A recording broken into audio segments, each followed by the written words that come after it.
خدای دې تا هم په داسې چا واړوي خدای دې تا هم په داسې چا واړوي چې د په سر ټوله دنیا واړوي له کوم سړي نه چې زه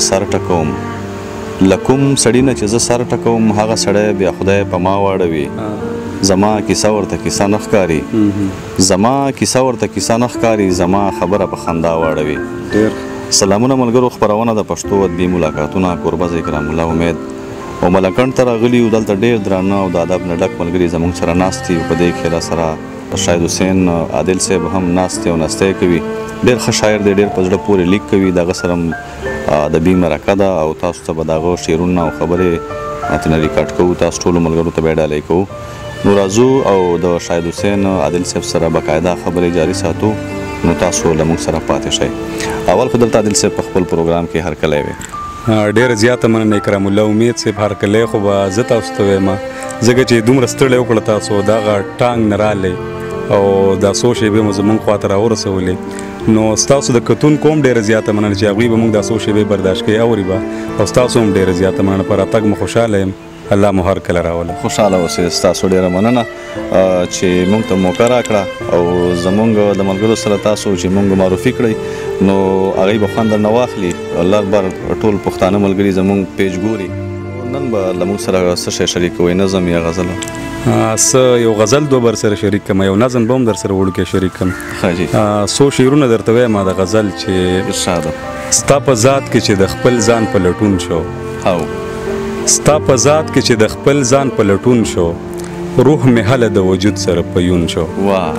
او ستا د حسن قد ولاړ لکه الف دی، ستا د حسن قد ولاړ لکه الف دی، یو هلک پسې رامات لکه د نون شو.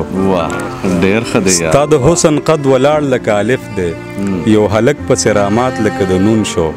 په سپین مخ د سره لبان معجزه نه ده، په سپین مخ د سره لبان معجزه نه ده، سپینو واورو کې ګلاب څنګه زرغون شو. ډېر ښکلی یار، بیا ووایه دا. په سپین مخ د سره لبان معجزه نه ده، سپینو واورو کې ګلاب څنګه زرغون شو.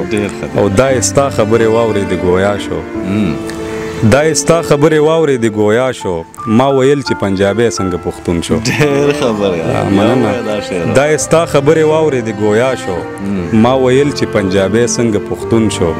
چې لاهو د شوخو سترګو په دریاب شو، چې لاهو د شوخو سترګو په دریاب شو، بې سکونه عادل څومره په سکون شو. ډېر ښه دی. او دغه څو شعرونو ډېر ښکلی غزل، یقینا ډېر خوند مو ترېنه واخیستو. نو بقایا چې ستاسو څه خیالات وي هغه موږ سره شریک کړئ د شعر په ژبه کې. څو شعرونه به درته نور ویم، امجد دغه شعرونه غوښتنه کوي. د امجد هم ډېره مننه چې ما ته رایادوي. څو شعرونه ویم چې لبخندانې لب شکرې چرته لاړې، لبخندانې لب شکرې چرته لاړې، رایادېږي ستا خبرې چرته لاړې. او په غزل کې په جړا شوې څوک در یاد شو، په غزل کې په جړا شوې څوک در یاد شو، ستا د خولې هغه سندرې چرته لاړې.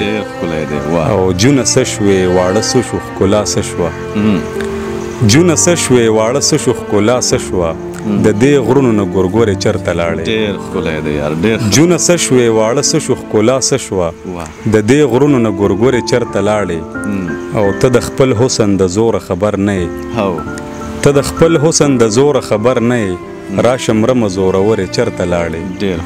او نه دې وینم نه مې وینې څه لانجه ده، نه دې وینم نه مې وینې څه لانجه ده، زاره دې له دومره لرې چرته لاړې.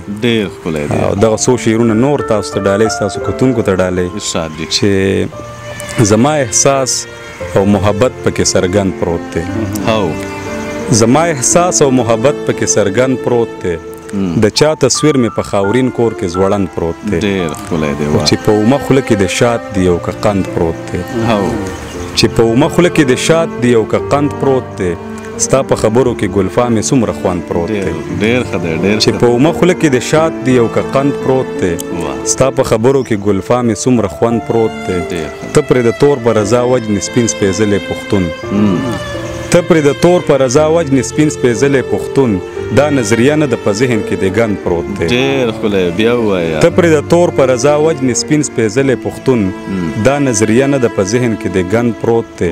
ښکلو بخنه چې هغه ښکلي ترې کډه کړې، ښکلو بخښنه چې هغه ښکلي ترې کډه کړې د زړګي ور مې هم د هغه وخت نه بند پروت دی ښکلو بخښنه چې هغه ښکلي ترې کډه کړې د زړګي ور مې هم د هغه وخت نه بند پروت دی د مینې غمه په قلار شتا به وروسته وکم د مینې غمه په قلار شتا به وروسته وکم د خېټې غم خپې غځولي د ښه برند پروت دی مننه د مینې غمه په قلار شتا به وروسته وکم د خېټې غم خپې غځولي د ښه برند پروت دی او دا د سور خال چېرته په خوار نازک تندي وهلی دا د سور خال چېرته په خوار نازک تندي وهلی که د شهیدې وینې څلی په میوند پروت دی او د هجر تاو د شوګیرو بلا وهلی عدل د هجر تاو د شوګیرو بلا وهلی عدل نن مې څه غلی مړی مړی په مړوند پروت دی ډېره مننه اکرام الله امید صاحب دغه شعرونو ملګرو شاید حسین عادل صاحب